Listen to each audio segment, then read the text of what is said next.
আসসালামু আলাইকুম প্রিয় শিক্ষার্থী বন্ধু, আশা করি আপনি মহান রাব্বুল আলামিনের অশেষ রহমতে ভালো আছেন।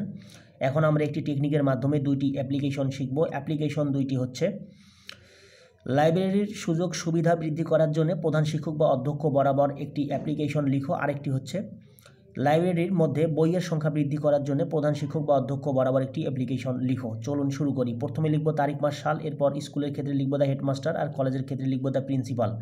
এরপর স্কুল বা কলেজের নাম, তারপর সেই স্কুল বা কলেজটি যে জায়গায় অবস্থিত সেই জায়গার নাম। এরপর লিখব সাবজেক্ট। যদি লাইব্রেরির সুযোগ সুবিধা বৃদ্ধি করার জন্য এই অ্যাপ্লিকেশনটি আমরা লিখি, তাহলে সেক্ষেত্রে সাবজেক্টটি লিখব application for increasing library facilities, অর্থাৎ লাইব্রেরির সুযোগ সুবিধা বৃদ্ধি করার জন্য আবেদনপত্র। আর যদি লাইব্রেরির মধ্যে বইয়ের সংখ্যা বৃদ্ধি করার জন্য আমরা এই অ্যাপ্লিকেশনটি লিখি, তাহলে সেক্ষেত্রে লিখব application for increasing the number of books, অর্থাৎ বইয়ের সংখ্যা বৃদ্ধি করার জন্য আবেদনপত্র ইন দ্য লাইব্রেরিতে। ওকে, এরপর অ্যাপ্লিকেশনের মূল বডি শুরু।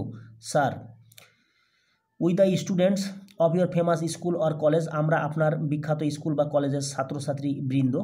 প্রিয় শিক্ষার্থী বন্ধু, আপনি স্কুলের স্টুডেন্ট হয়ে থাকলে লিখবেন স্কুল, আর কলেজের স্টুডেন্ট হয়ে থাকলে লিখবেন কলেজ।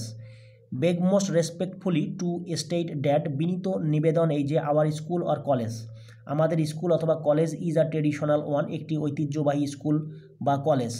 বাট কিন্তু it is a matter of great regret that, এটি একটি বড়ই অনুতাপের বিষয় যে we have a poor library, আমাদের একটি নিম্নমানের লাইব্রেরি রয়েছে in our school or college, আমাদের স্কুল অথবা কলেজে।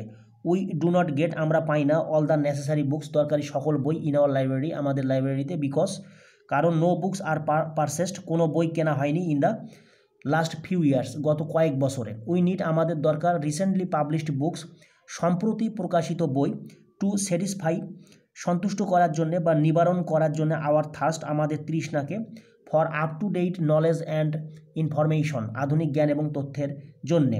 সাম বুকস অন ইংলিশ গ্রামার, ইংরেজি ব্যাকরণের উপর কিছু বই। অ্যান্ড এবং সাম ডিকশনারিজ, এবং কিছু ডিকশনারি। উই অলসো নিড, এছাড়াও আমাদের দরকার সাম টেক্সট বুকস, কিছু টেক্সট বই। Reference books, English ডেইলিস and magazines. প্রিয় শিক্ষার্থী বন্ধু, যদি আমরা লাইব্রেরির সুযোগ সুবিধা বৃদ্ধি করার জন্য এই অ্যাপ্লিকেশনটি লিখি, তাহলে নিচে আন্ডারলাইন করা এই লাইনটি লিখব। আর যদি বইয়ের সংখ্যা বৃদ্ধি করার জন্য এই অ্যাপ্লিকেশনটি আমরা লিখি, তাহলে নিচে আন্ডারলাইন করা এই লাইনটি আমরা লিখব না। ওকে, অ্যাগিন আবার the reading room in the library, অর্থাৎ লাইব্রেরির মধ্যকার পড়ার কক্ষটি ইজ ভেরি স্মল, খুবই ছোট। সো তাই উই ক্যানট ইউজ, আমরা ব্যবহার করতে পারি না আওয়ার অফ পিরিয়ডস, আমাদের অবসর সময়কে, বা আমরা আমাদের অবসর সময়কে কাজে লাগাতে পারি না। To widen the horizon of our knowledge, আমাদের জ্ঞানের দিগন্তকে বিস্তৃত করার জন্যে। বাই রিডিং বুকস, বই পড়ার মাধ্যমে। ইন দ্য লাইব্রেরি, গ্রন্থাগারে। We therefore pray and hope that, অতএব আমরা প্রার্থনা করছি এবং আশা করছি যে you would be kind enough, আপনি যথেষ্ট সদয় হবেন।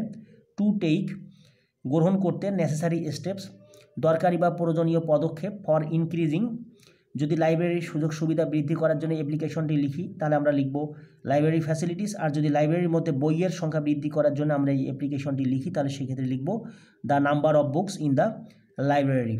প্রিয় শিক্ষার্থী বন্ধু, আমরা সাবজেক্টে যা লিখেছিলাম এখানেও ঠিক তাই লিখব। অ্যাজ সুন অ্যাজ পসিবল, যত তাড়াতাড়ি সম্ভব। অ্যান্ড অবলাইজ দেয়ার বাই, এবং বাধিত করবেন। প্রিয় শিক্ষার্থী বন্ধু, এরপর সব শেষে আমরা লিখব সিনসিয়ারলি ইয়োর্স, অর্থাৎ আপনার অনুগত, এরপর নিজের নাম। আর পরীক্ষার প্রশ্নপত্রে যদি আপনার নাম উল্লেখ করা থাকে, তাহলে সেই নাম ব্যবহার করতে হবে। তবে অ্যাপ্লিকেশনের ক্ষেত্রে সাধারণত আপনার নাম উল্লেখ করা থাকবে না। এরপর সবশেষে আমরা লিখব on behalf of the students, অর্থাৎ ছাত্রছাত্রীদের পক্ষে। প্রিয় শিক্ষার্থী বন্ধু, আশা করি আপনি বুঝতে পেরেছেন। এরকম আরও নতুন নতুন ভিডিও পেতে আমার চ্যানেলটি সাবস্ক্রাইব করে আশা করি আপনি আমার পাশেই থাকবেন। ধন্যবাদ।